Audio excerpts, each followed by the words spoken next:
Today we have a special lecture. There's a few people still Recording. coming, so before we introduce Professor Morris, I just wanted to say that next week we have some good lectures here in this hall. You have a sheet in the material that's in front of you. And on Monday we have Dan Fuluni, who will be speaking about the boycott movement and developing a scholarly, intellectual response to the BDS movement. And Dan had an article in the Allgemeiner. Joshua Levitt, the author of the article, is here. And it really touched the nerve. And Dan is actually joining the forces with ISGAP, and we're going to elaborate about this on Monday. So we're trying to create a group of scholars to deal with the BDS movement and to deal with it in a way at an academic, intellectual level, but also on on a professional level, because many scholars, even in New York City, find it very difficult to speak out clearly about their affiliation or affinity to Israel, because they feel that their careers, their progress in their careers will be jeopardized. So Dan has touched the nerve, and we're starting a group of scholars from around New York that will come and participate on almost like perhaps like the feminist movement in the 60s and 70s to try and deal with issues of consciousness and that sort of thing. So Dan is here, and he'll be speaking on Monday. He's the gentleman in the back near the door. Benny Weinthal, who is a fellow at the Foundation for the Defense of Democracy and also a journalist for the Jerusalem Post and other leading publications internationally. Will be speaking on Wednesday, March the 26th. It's not on the schedule. Benny is here. He's based in Berlin. He's the gentleman here at the center of the table, and he'll be speaking next week, so it's an honor to have these two scholars and intellectuals join us at the ISGAP events. And I'd also like to acknowledge the director of the AJC, David Harris, just walked into the room. It's nice that you've joined us. Welcome.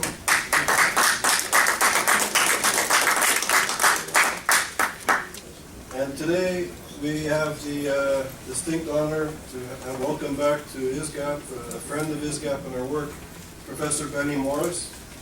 Benny Morris is currently a professor of history in the Middle East Studies in the Department of Middle East and History at Ben Gurion University. He's been a leading figure and was a leading figure in the so-called New Historians. For over two decades ago, helped to reshape the understanding of the Arab-Israeli conflict. And he actually coined the term the New Historians to describe himself and others. Professor Morris graduated from Cambridge University with a PhD in modern European history and returned to Israel to work as a scholar, but also as a correspondent for the Jerusalem Post with my friend Mr. Weinthal. And he worked with the Jerusalem Post for 12 years. And in the 1980s began reading through Israeli government archives, and he turned his attention to the origins of the Palestinian refugee problem, which created all sorts of waves politically and academically. And he's also gone on to write very important books, including Righteous Victims, A History of the Zionist-Arab Conflict, the Israeli Border Wars, and the Birth of the Palestinian Refugee Problem Revisited. And he also wrote the book 1948, The First Arab-Israeli War. And as a fellow scholar, and welcome Benny back as a friend to ISGAP, it's really an honor for us because he's a scholar that has always stood brave and pursued truth through his research, and he continues to do so to this day. So it's really an honor to have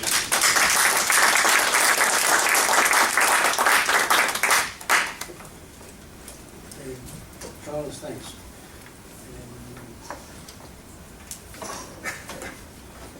I was asked to talk about one aspect or one way of looking at the 1948 war, the first Arab-Israeli war, which I think is the most important among the Israeli-Arab wars, and in some ways, unfortunately, it's the issues opened up by that war have been reopened and are currently with us at a political level. I'm going to talk about 1948 as a jihad, as a holy war. in January 1948, a few weeks after the United Nations passed the partition resolution, and a few weeks after the Palestinian Arab militias began their assault on the emergent state of Israel, a woman called Matiel Muranam was interviewed in Jerusalem. Matiel Muranam was a Lebanese Christian woman who had married a Jerusalem Muslim, had moved to Jerusalem, and headed the Arab Women's Organization, which was an affiliate of the Arab Higher Committee. The Arab Higher Committee was the executive body of the Palestinian Arab National Movement, the body led by Haj Amin al-Husseini, which drew the Arabs of Palestine into their revolt against the British in 1936-39, and led the Arabs of Palestine into the war against the Zionists in 1947-48. So she was the head of their women's section, if you like. And she was interviewed in January 1948, a few weeks after the start of hostilities. And this is what she said to her interviewer. The UN partition decision has united all Arabs as they have never been united before, not even against the Crusaders. A Jewish state has no chance to survive now that the Holy War has been declared. All the Jews will eventually be massacred. A Christian woman from Lebanon would move to Palestine. A few weeks later, midway in the war, by which time the Palestinian Arab militias and Palestinian society in general had been defeated, and the Arab states had invaded Palestine, and some of them had attacked Israel in May 1948. In August 1948, one of the members of the Arab Higher Committee, Emil Ruri, responded to an article in the Daily Telegraph in London, basically saying that the solution to the Palestinian refugee problem, which had begun to evolve in the course of the war, did not lay by way of repatriation. You couldn't repatriate the Arabs of Palestine back into the Jewish state. The Jews would, as he put it, would hold them hostage and torture them severely. What he said was that a return of the Palestinian refugees would only occur with the annihilation or elimination of Israel. As he put it, we must inculcate in the heart of every Arab hatred for the Jews, and we must then renew the jihad against Israel. The refugees would return to their places after Palestine was reconquered. I gave you these two examples of the jihadist perception on the Arab side of the war.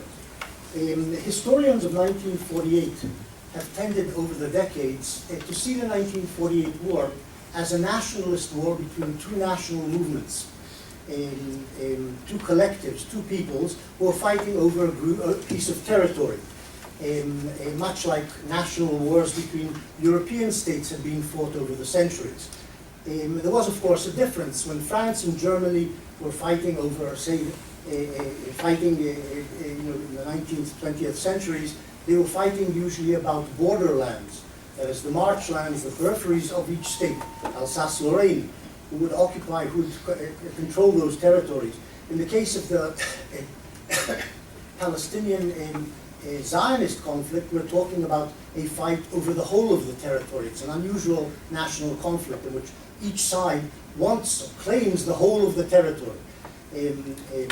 This certainly was also the Zionist position until 1937, and certainly was the Arab position in the course of 1948. They wanted all of Palestine. But I would say that the War of 1948, and this is a result of my research over the past few years, which produced the book 1948, sort of a history, a general history of the war.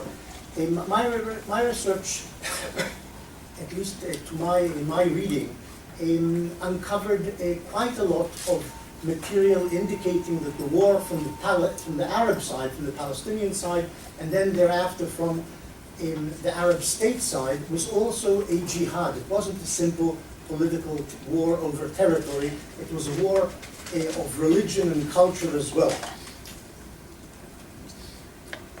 I'm saying from the Arab side because the Zionist side in 1948 was essentially a secular society. The Zionist enterprise in Palestine was essentially a secular movement. It was led by people who were essentially atheists or agnostics who had in effect rejected religion as part and package of the diaspora, which they had turned their backs on and fled from, and moved to Palestine to establish a new society and a state which would be secular. The demography of Palestine at the time in terms of the Jewish community was certainly 90+% secular and less than 10% religious. 10% would be a high figure probably for the number of people who would define themselves as religious in Palestine at that time. And not only were they very small in number, but they were insignificant in terms of influence. They didn't control any of the organs, pre-state organs or the new state organs after May 1948. So essentially from the Zionist side, the war wasn't being fought and wasn't conceived at all as a holy war, a war dictated by religious conviction or religious truth or religious purpose. The Arab society was different. Now, there are several methodological problems with looking at the war as also a jihad. I'm not saying it wasn't also a political war, I'm saying it was also a jihad, and perhaps prominently in many people's minds, primarily a jihad, but that's not clear. There are methodological problems in this. The first of them arises, in other words, to pin down the nature of the war in terms of the people who are fighting it on the Arab side. One of them is very simple, and that is that the Arab archives were all closed. The Palestinians produced no real archives, and the Arab states may have produced archives, but we don't know if they did because they're not open. So there may be lots of good documents in the Egyptian, Jordanian, Syrian archives and so on, but they're unavailable, inaccessible to all historians, not just Jews, not just Americans, but also Arabs. They're closed, as is the nature of dictatorships. You do not open their archives. That's one problem. The second problem is how do you define a war as jihad? What do you need to be able to say, for an historian to be able to say, this was a jihad? Does it take the political leaders who go to war, they have to state, they believe and then state that they're going to jihad? Is that necessary? Will that help us to reach such a definition? Or is it the religious establishment in each country which defines the war as such, and then we can conclude or accept this definition as a truthful about the war? Is it the population which has to basically accept this as the nature of the war and define it as such? And here we have a problem again because of the lack of democracy in the Arab states and the illiteracy of the Arab masses. We're talking about societies with over 90% illiteracy, no public opinion surveys, no free expression of opinion, no recording of opinion by the masses, both the civilians and the soldiery. How do we know what they were thinking in terms of the war they were actually engaged in? Did they see it as jihad? We have almost no evidence of this. So these are methodological problems. There's another methodological problem which arises in terms of this definition of the war, and that is that societies in which there is no separation of church and state, such as Arab societies during 1948, and to a great degree also in decades later, the discourse of leaders is often couched in religious terms, whether or not they're they have deep religious convictions. In other words, Farouk the king of Egypt at the time may have talked in terms of we're embarking on a jihad, but was this heartfelt? Was this sincere? Was he really expressing what he felt, or was he just pandering to the religious bureaucracies or hoping to use this catchphrase, jihad, or things to do with religious sites to mobilize the masses, because that would speak to them. You talk about religion, the masses understand what you're talking about. You talk about nationalism, sovereignty, perhaps that wouldn't have spoken to them, and it wouldn't have helped to mobilize them. So the problem of discourse here is important. I'll just point to something more modern, just to highlight the problem. When Sadat, the president of Egypt, went to speak in the Knesset in 1977, he opened his speech in the Knesset with the phrase, in the name of Allah, the merciful, the righteous, whatever. This didn't necessarily mean that he felt this. Maybe he was actually a religious man, but this is something that, this is the normal discourse of Arab leaders. It doesn't mean that they're giving a religious message or trying to persuade people of something in the realm of religion. It's just the way they speak. So how do you know when the religious leaders in 48 are speaking in with these terms, in this sort of phraseology? Does this really mean they're embarked in jihad, or are they just saying it because that's the nature of the discourse in their societies at the time? So these are methodological problems when approaching this question of the definition of the war as jihad, which is these are problems worth bearing in mind. The history of the Islamic world is replete with holy wars against the infidel. I would say that there were 4 waves of jihad in the course of the history of the contact between the Muslim world and the West, if you like, or the Christian world. The first wave, of course, is with the rise of Islam in the 7th century AD. The Muslim masses, the newly converted Muslim soldiery, push out of Arabia, conquer the Middle East, North Africa, enter Spain, and so on. And this is the first wave of jihad, and of course it's an aggressive jihad. It's a war against the infidel to conquer the territory of the infidel and ultimately to convert, push out, kill, or convert the populace to this new religion. The second wave of jihad, I would say, is in the Middle Ages, 10th, 11th, 12th centuries, and that's the defensive jihad by the Muslim armies and masses against the incursion by Westerners, Christians, into Islamic lands, and that's against the Crusaders. There's the war against the Crusaders, who would occupy Palestine and regions beyond, set up their kingdoms in the Middle East, in the Levant, and the Arabs eventually drove them out in waves of jihad, or if you like, one large wave of jihad over the 12th, 13th centuries. The third wave, which was an aggressive wave of jihad against the West, was of course the 15th to 17th centuries, the Turkish eruption, the Ottoman eruption out of Turkey northwards into the Balkans, to the gates of Budapest and Vienna, when they tried to conquer Central Europe, southern and Central Europe. Basically they returned back, but they held on to much of the Balkans, the Ottoman Empire, for centuries afterwards. And today I think we're in the throes of the 4th wave of jihad, in which the Muslims describe it as defensive, attempting to turn back Western penetration, which is cultural, economic, military in the case of America in Iraq, Afghanistan, and so on.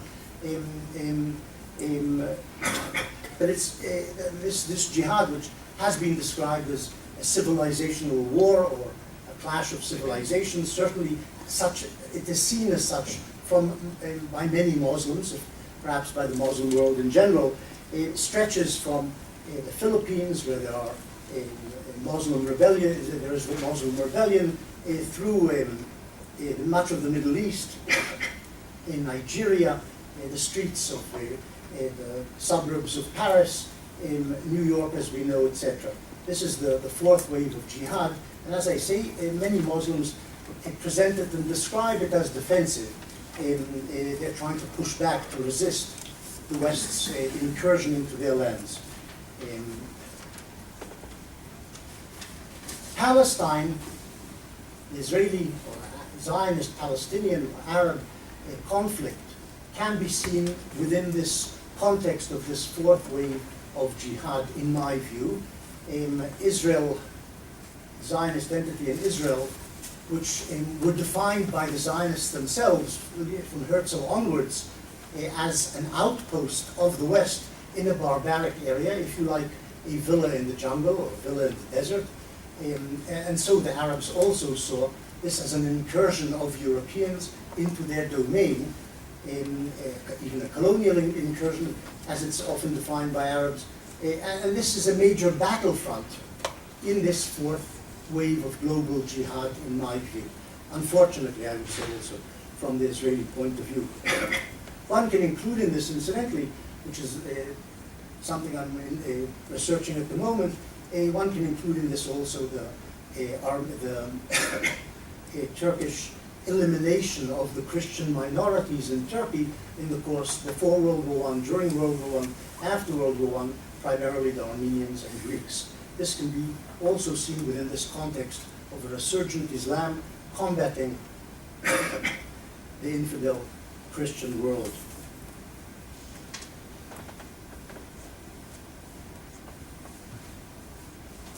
There is an argument among Muslim theologians, there was an argument among Muslim theologians after the 7th, 8th centuries over the definition of jihad when they were talking about war against the infidel, and the argument revolved around, much of it revolved around the question of defensiveness. Defensive jihad was, of course, always seen as legitimate, but whether jihad could also be waged aggressively, not in terms of defending your lands or your culture, but in terms of expansion of the Islamic domain. But in general, the Quran, a summoning of jihad, of the Muslims to jihad, is embedded in a particular sentence in the Quran, which says, which calls on the believers to wage holy war against the infidel. It says in that sentence, and this is what it's all based on, if you like, fight those who do not believe in Allah or in Judgment Day, and who do not accept the true religion, even if they be the peoples of the book, meaning Jews or Christians, until they pay the jizya in submission and feel themselves submissive. In other words, you must wage jihad against the infidel until he submits, essentially, until he is conquered. That's what the theory, the theology of jihad is based on. The idea of jihad against the Zionist enterprise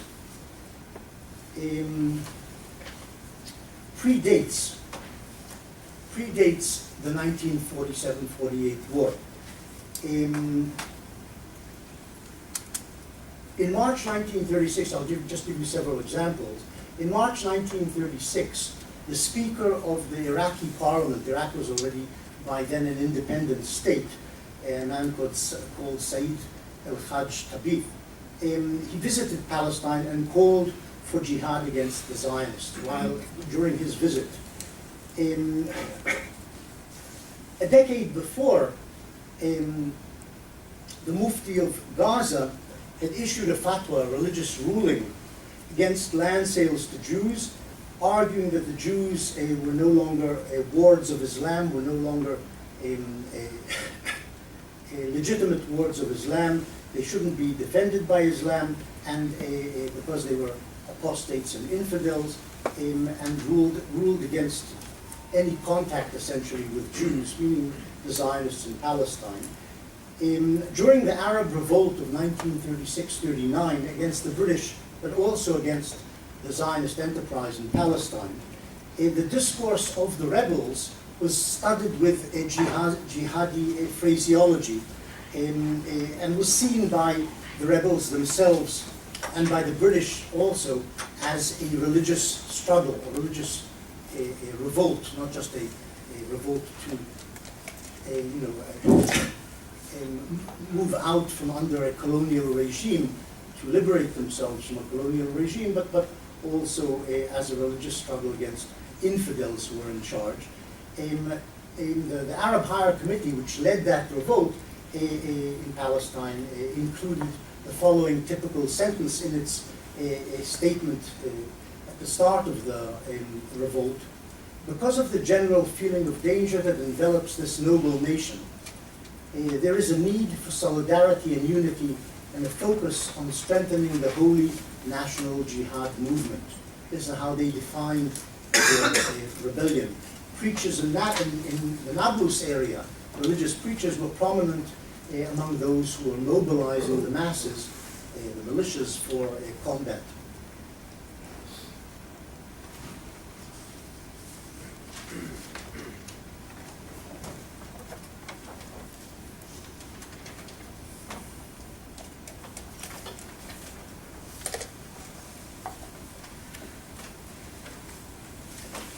In 1947, in November, the United Nations passed the partition resolution. The response was by the Arabs of Palestine and by the Arab states surrounding Palestine was, of course, rejection of the partition resolution, which called for the establishment of two states, a Jewish state and an Arab state in a partitioned Palestine. They rejected it. And the day following the resolution, on the 30th of November, the Palestinian militias, in very disorganized fashion, began to shoot, and thus opened the snowballing civil war, which was the first part of the 1948 war, the civil war between the two communities in Palestine, which, as I say, was followed in May 1948 by the pan-Arab invasion of the newly founded State of Israel.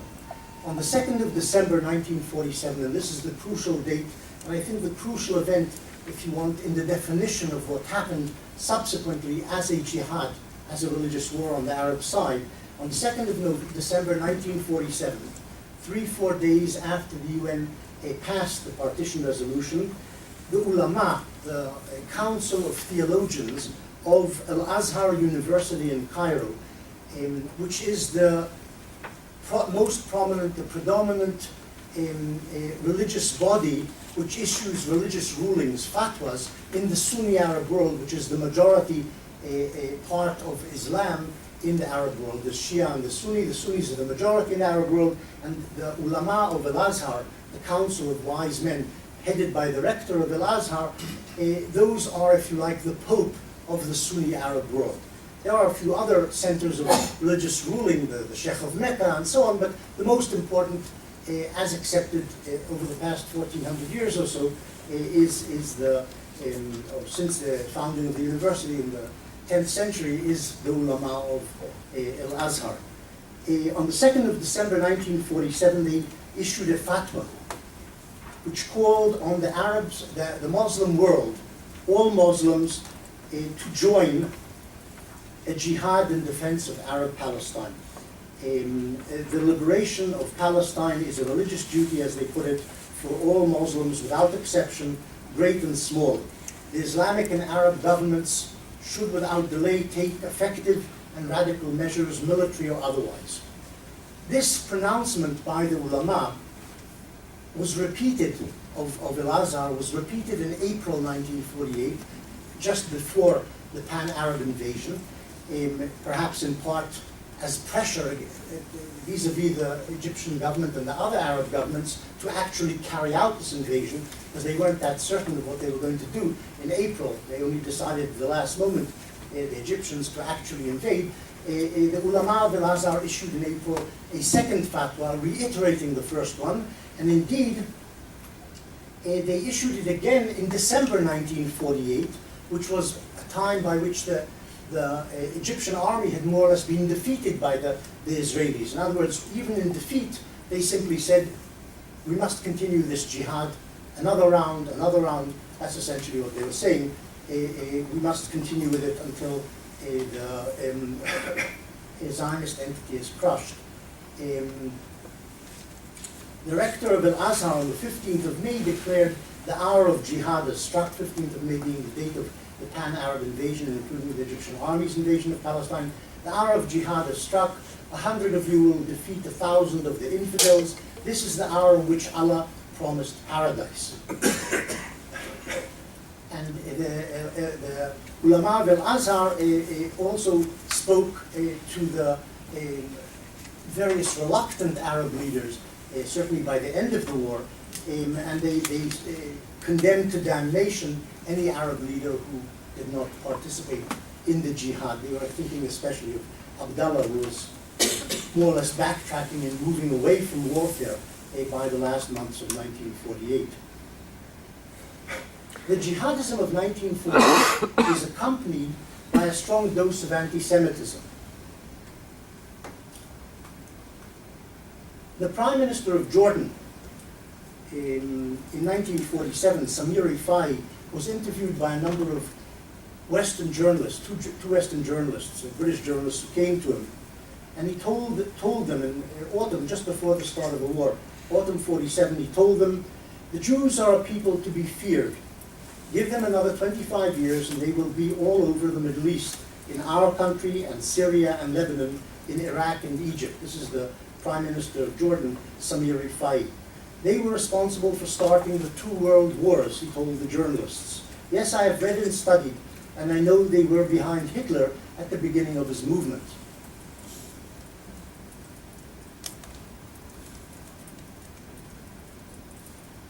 Ibn Saud, in correspondence, Ibn Saud, who was the king of Saudi Arabia and the keeper of the most holy sites of Islam, in correspondence with FDR, with Roosevelt, in 1943, reiterated more or less the same points, basically saying the Jews are the historic enemies of Muslims and carry the greatest hatred for the nation of Muhammad, and we cannot deal with them in any way.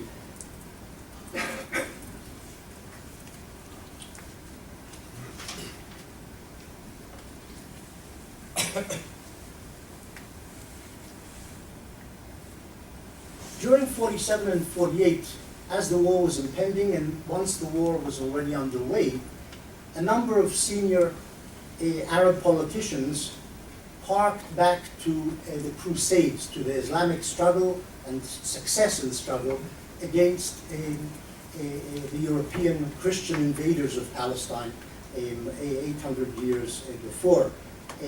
Abdul Rahman Azam was the Secretary General of the Arab League and more or less the spokesman for the Arab cause in 1948. If they had one unified spokesman, that would be the man. He wrote, "You the Jews," he didn't write, he said it to 2 Jews he met secretly, Abu Iban and another man called David Horowitz, who later became the head of the Bank of Israel. Abu Iban, of course, became the foreign minister of Israel.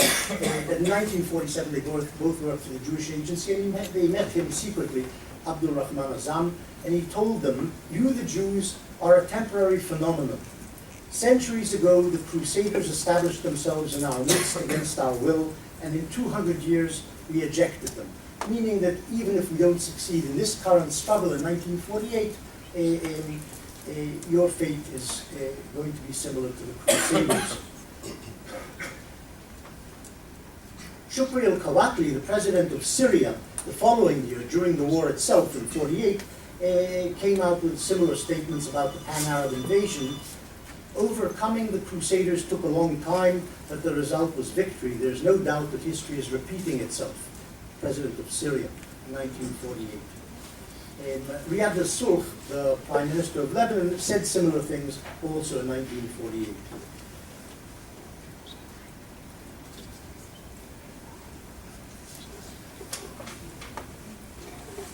So it was no surprise that if you like, the most prominent of the Arab leaders, or at least the leader of the most important of the Arab states, which was Egypt, King Farouk of Egypt, and his foreign minister, a man called Khashaba, in the summer of 42, after the invasion in May 48, said that, and they told this to Western diplomats, for the whole Arab world, the struggle is a matter of religion. And for them, for the Arabs in the Arab world, for them it's a matter of Jewish religion against their own religion.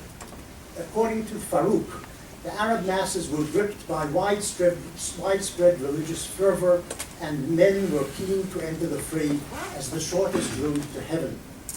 Even the king of Jordan, Abdullah, in 48,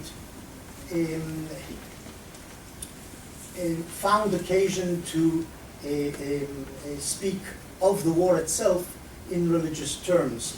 On 14 May, as his army was assembling just east of the River Jordan, about to cross the river westward into Palestine, he spoke to his troops, to the Arab Legion, in the following terms. And Abdallah was the most moderate of the Arab leaders at the time. He'd been negotiating with the Zionists before 48, and he was to negotiate with the Zionists at the cost of his life, in fact. After 48, he was assassinated by a Palestinian in 1951, partly because of his secret negotiations with the Israelis. But on May 14th, he too was at least adopted the discourse of holy war, didn't actually believe in it himself, when he said to, as I say, his troops who had assembled across the Jordan, he who will be killed will be a martyr, a shaheed. He who lives will be glad of fighting for Palestine. I remind you of the jihad and of the martyrdom of your great-grandfathers. I'm not sure who he was referring to, but in terms of the grandparents, but that was his speech at the time. Let me conclude these remarks by saying, and this isn't usually done by academics, but how tentative my conclusions are. What I'm saying is that from the evidence I saw, there are good grounds for regarding the war as a jihad from the Arab perspective in 1948. I've given you a little of some of the evidence. What really is necessary, and that I didn't do, I was researching the war itself, not various cultural aspects of the war, if you like. What is necessary probably if somebody wants to look in greater depth at this question of was it perceived as jihad, and was it jihad? Was it perceived by the Arab masses and leaders and religious establishments, and was it actually jihad? More systematic research needs to be done. There is the problem of closed Arab archives, but on the other hand, there is access to newspapers. There were newspapers in Morocco, in Tunis, in Syria, in Iraq. Some of them probably reported on sermons delivered at major mosques. This work needs to be done, a lot of legwork, to deepen our understanding of the jihadi nature of the 48 war from the Arab perspective. But my feeling is that the surface which I've scraped in terms of the evidence which I encountered gives us a good lead about the nature of the war in Arab eyes.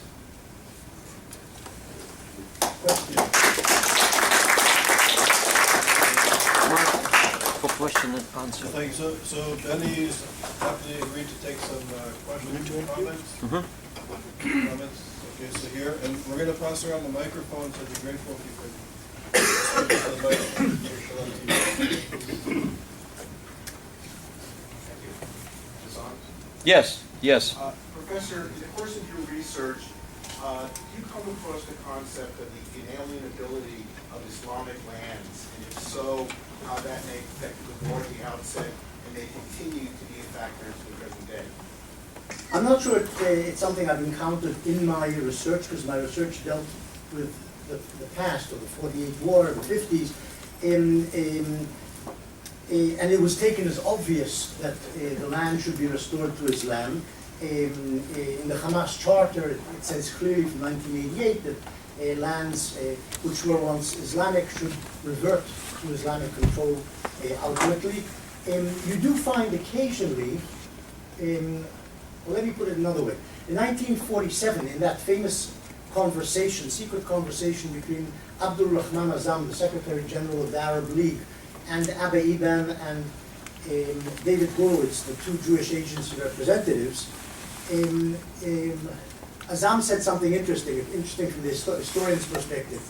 He said, well, we may have lost Andalus. In other words, we may have lost Spain, and maybe that's something we cannot recover because of the strength of the Christian world. It's not something which was once Islamic and now can be recovered, even though maybe Islam demands that we recover it. It's not realistic.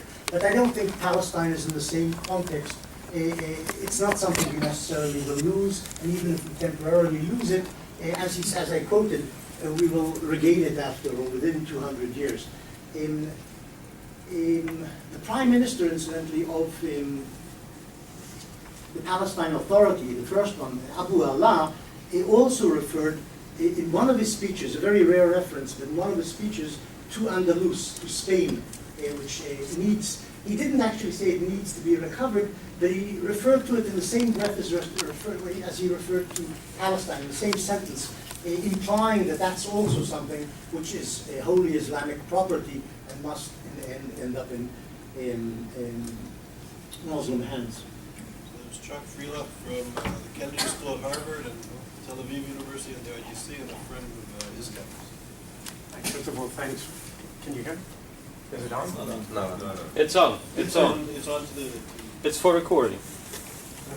Thanks for the historical overview, which I found very interesting because I think most of us tend to have looked at the early decades as being a national conflict and only becoming a more religious-based one with after the Iranian Revolution and the rise of Hezbollah in '83 and Hamas subsequently. The question is, what are the ramifications of emphasizing and recognizing the jihadi aspect of the conflict? One of them is obviously that if it's a religious conflict, it's infinitely harder to resolve than if it's a nationalist one. What are some of the other ramifications? Well, I'm sure there are a lot, but as you suggest, the question is what are the ramifications if the conflict is actually a religious conflict, or more a religious conflict than a political conflict, with the implication that in some way it makes the conflict more severe or less soluble. Well, I think the Hezbollah is the answer. The Hezbollah, which is the Shiite militia and party, main political party in Lebanon, has proven to be a much more formidable foe to Israel than any previous guerrilla organization, and perhaps in some ways even more than Arab governments and their standing armies. People with deep religious convictions are willing to kill themselves and kill lots of other people as well, preferably lots of other people, but also themselves, tend to be, and especially if trained well, and the Hezbollah has been trained well over the decades by the Iranian Revolutionary Guard, tend to be more resilient and more lethal enemies. And in that sense, if the war is, or the conflict is seen by the Arabs as a religious endeavor, this poses a greater problem for Israel.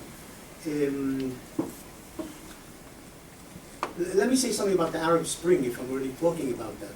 It appeared when the Arab revolts began in 2011 and spread across the Arab world, that they were headed for Islamization of the Arab world, that the immediate outcome of these rebellions would be a growing Islamic fervor in the Arab world, and perhaps the governments would turn Islamist.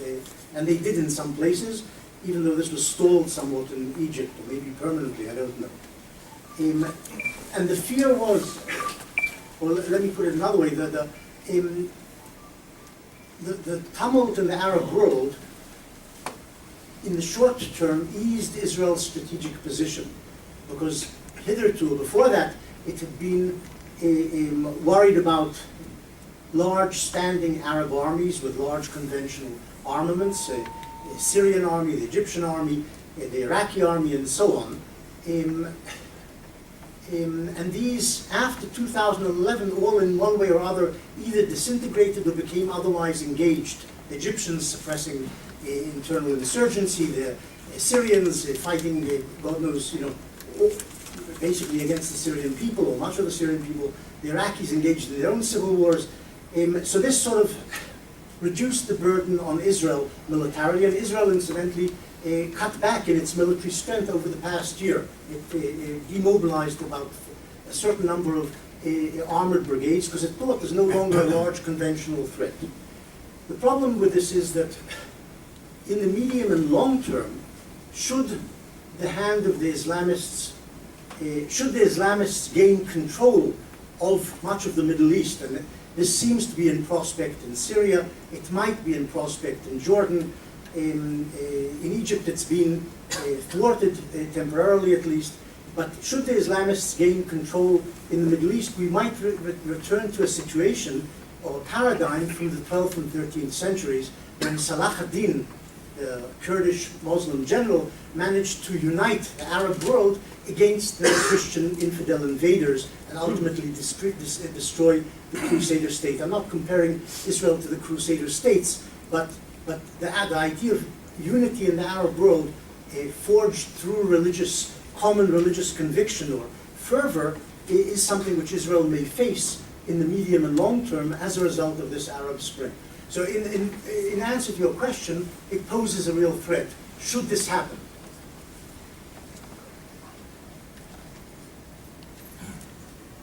Hi, Benny. Open flumps also. I'm an admirer of yours and I coach you all the time, but I was rather disappointed actually by your statement that your conclusions here are so tentative.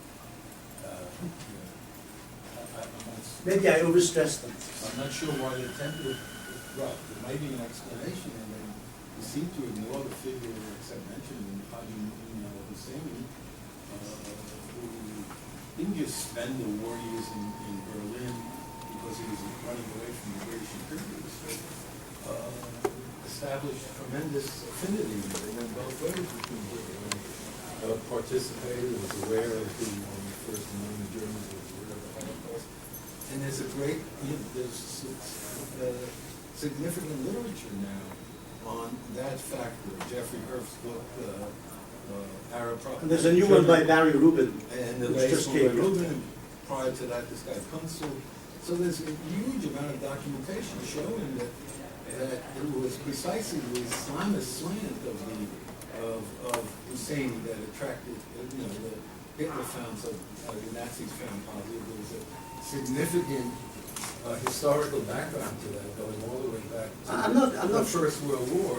But the fact is that the Palestinian national movement was led by a Nazi. Yeah. And if they had succeeded even before that, there were preparations for another Holocaust in the Second World War if Rommel had won Allied remains. What more do you need? Now, I'm not sure the definition of Husseini as a Nazi is right. I think the definition of him as an anti-Semite is right. This was the common ground. It's not that Hitler was enamored with Islamism. Hitler liked a fellow anti-Semite to be in charge in the Arab world if that worked out, or at least as an ally in the Arab world. But I think the significant point about Husseini, in connection with what I was talking about, is that Husseini was a cleric. He was a Muslim cleric.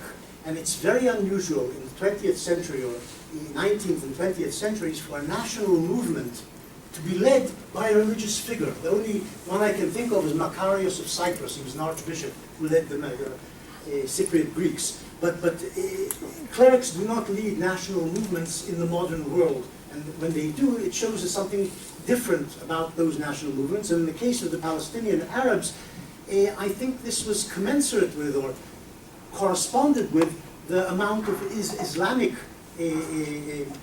undertone which governed or was present in that movement, in the Palestine Arab national movement. I think that's the point.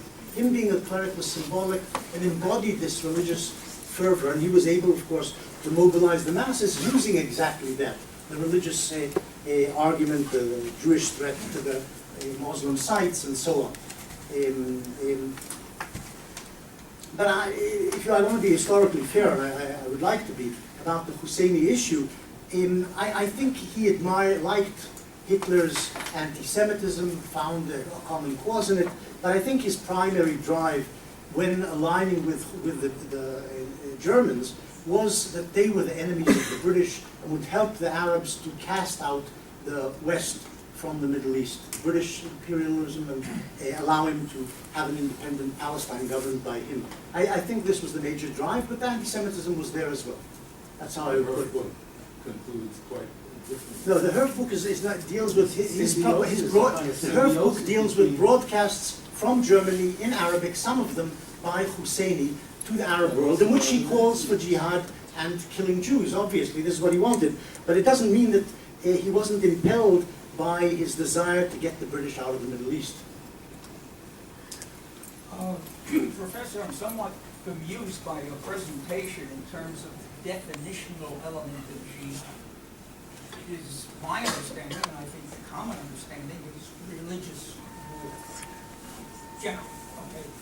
Now, in law, for example, I think Cardozo said, don't be bemused by the tyranny of labels. Now, whether you call it jihad or not, if you have a religious war, and particularly in the context of jihad, the animating element there, it's a defensive war in terms of, as you indicated, we've got to expel those who have invaded our territory, rightly or wrongly.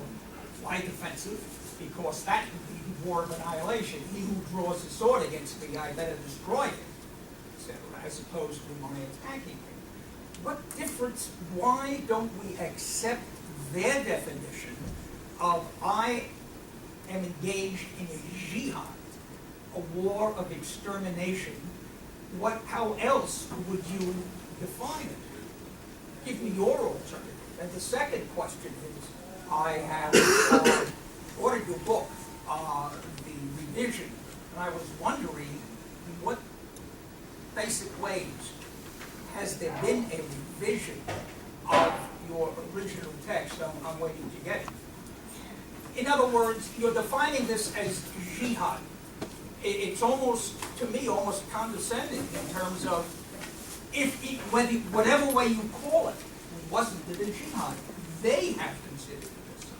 Yeah, no, I think I said that. I think from the Arab perspective, the struggle to this day, maybe even more deeply in the present days, is that the war has a large religious component and may even be essentially a religious cultural war.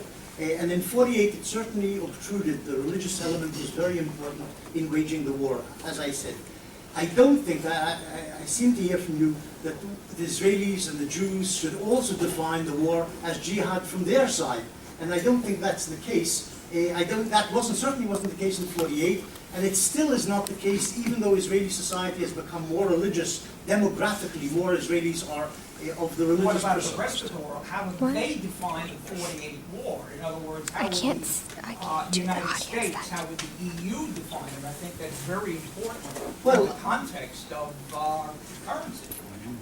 It's not just we, it's the rest of the world. Yeah, but you have no argument with me. I wrote my book, 1948, in its conclusions, stresses that the war, as seen from the Arab side, was jihadi, and presumably the book is read by English-speaking people and will maybe come to see it that way as well. So there's no argument here between us.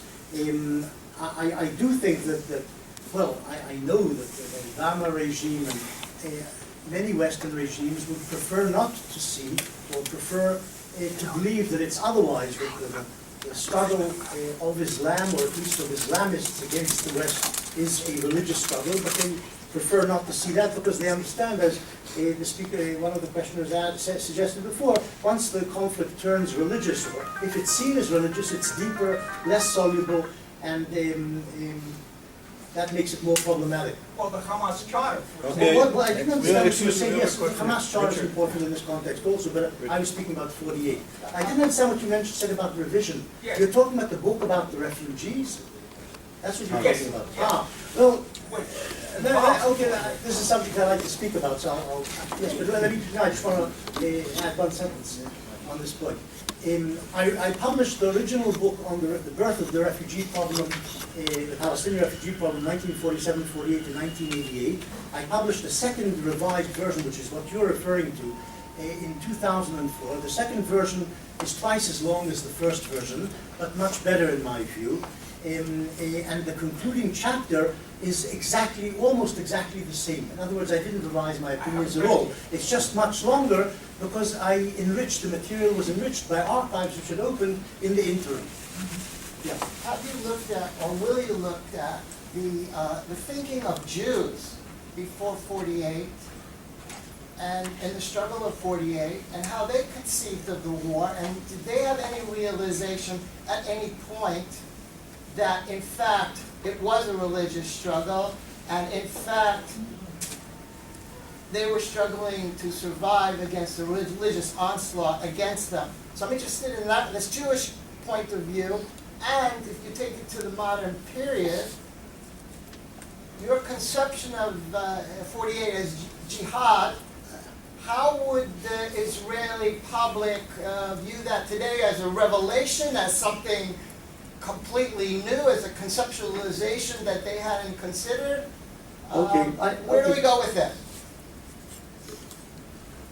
The Zionist movement was a secular political movement. Its leaders were secular politicians like Ben Gurion, Sharet, Weizmann.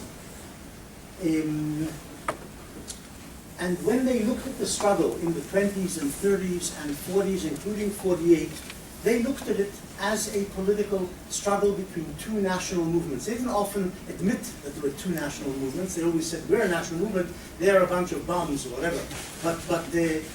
Or whatever. They gave it all sorts of definitions. You know, the desert against civilization and so on. But they didn't see them as equal, or at least didn't publicly state that they were equal. But they, in their hearts, understood there's a contending, vying national movement against them. This made it difficult for them because they were secular nationalists and often socialists, and had rebelled against God and the godly world of the diaspora. They didn't actually understand that they were fighting a movement which was also religious. They didn't understand the non-separation of church and state on the other side. They didn't understand the non-modernity of the other side in the struggle. So people like Ben Gurion related to it as a simple political struggle. And we will never find almost any reference to jihad or religion as motivating the other side. They didn't see it. We today see it for various reasons. We're much more open, and we see things differently. We see things more and more comprehensively, but they didn't. As to revelation, that is my stating that there was a major jihadi aspect to the war, or the war can also be seen, in addition to being a political war, as a jihad, as a holy war from the Arab perspective, 1948. This is precisely the point over which my book was criticized by a large number of reviewers, Avi Schleim, Yoav Gelber, people from all sides of the political spectrum.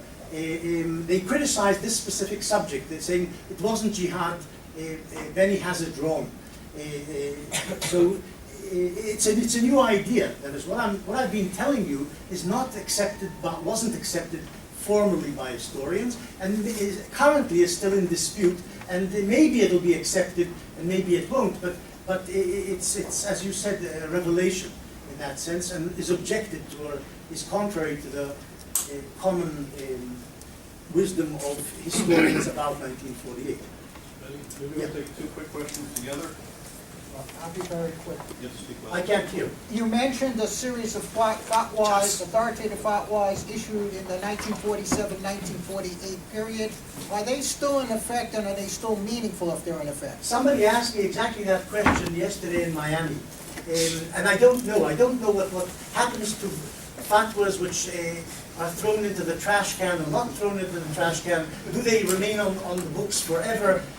What I do know is that Sadat, when he made his peace with Israel in 1978-79, didn't ask El-Azhar to revoke all previous fatwas, jihadi fatwas, etc., but he did insist that they not object to the current peace process and the peace treaty between Israel and Egypt, which was signed in 79. So in effect, Al-Azhar's ulama endorsed the peace treaty, if not explicitly, at least implicitly by silence.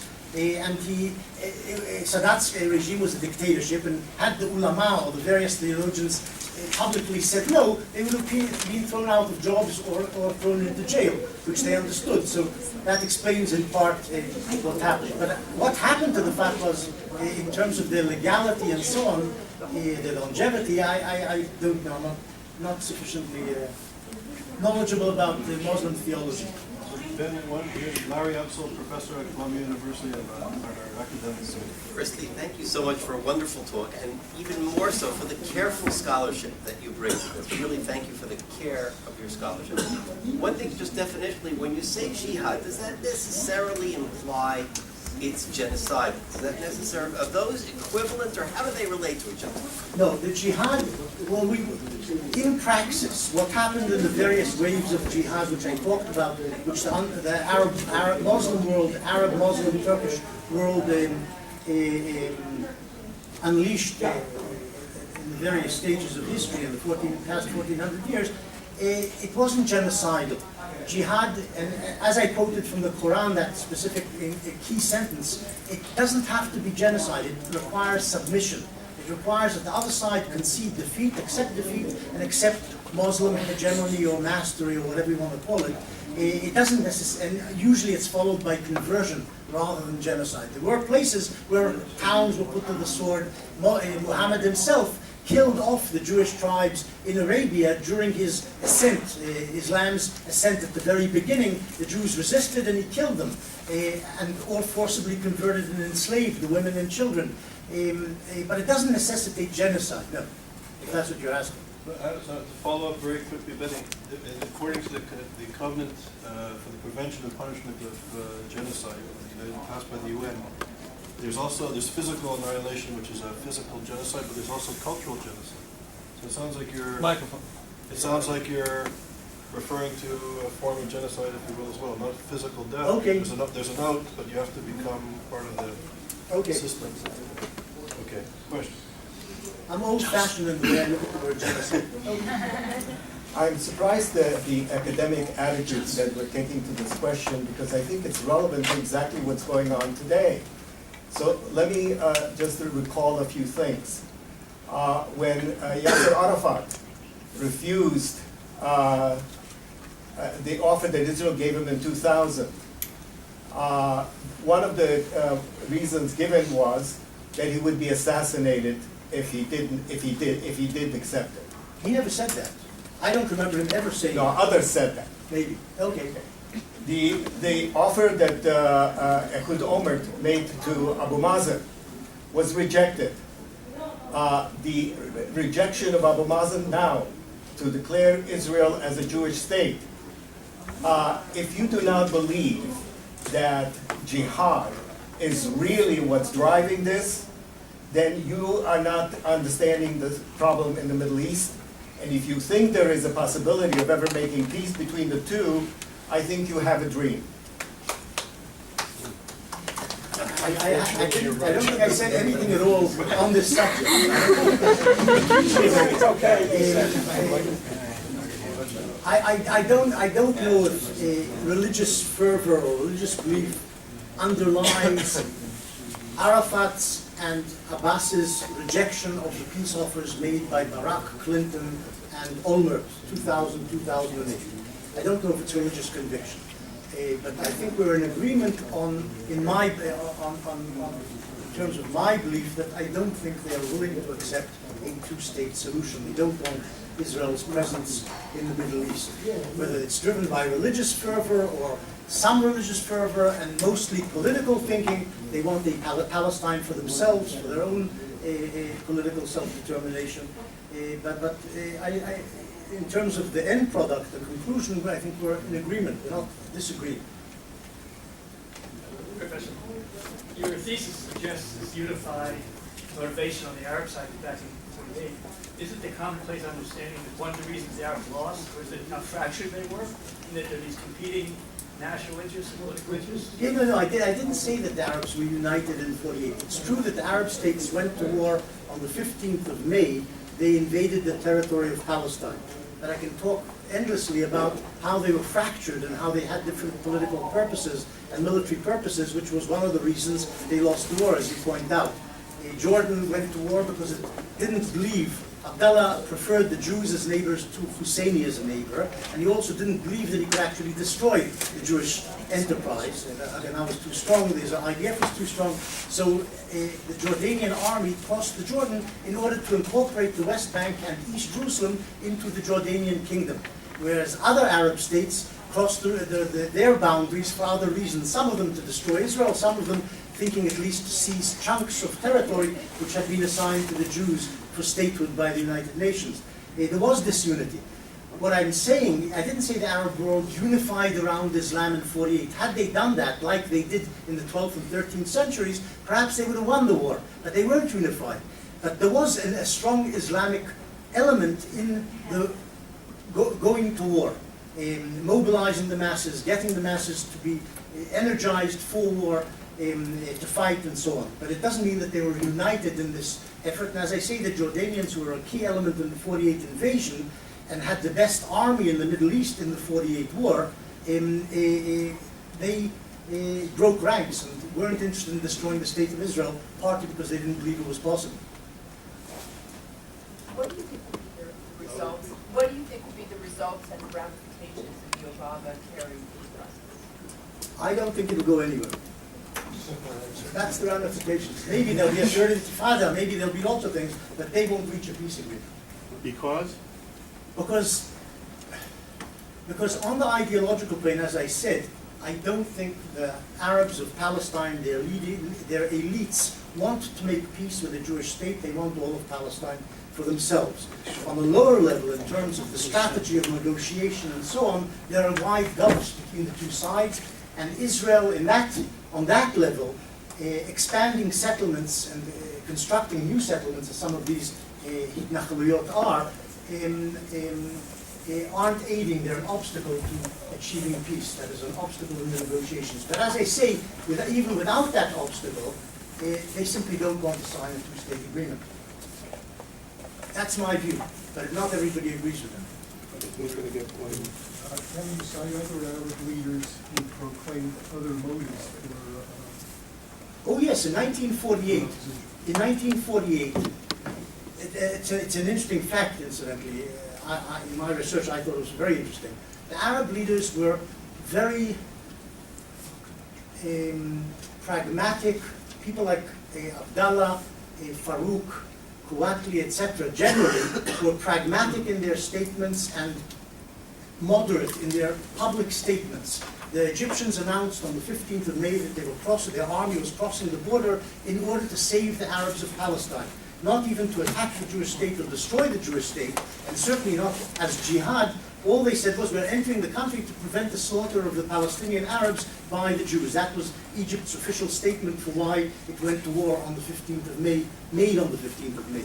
They very rarely talked, the Arab leaders, about driving the Jews into the sea. This was common in Israeli propaganda then and later, that this was the Arab aim. And maybe it was the Arab aim, or at least in the hearts of many Arabs, they may have thought this was the aim, or they may have thought, well, we'll invade Palestine and that will be the end result, even if it is not our political purpose. This is what will happen if the Jews are defeated, they will be slaughtered. But the Arab leaders in general avoided terms like throwing the Jews into the sea or destroying the Yishuv or the state of Israel. They usually avoided this completely. It's very difficult to find a quote by any of them saying that this is going to happen.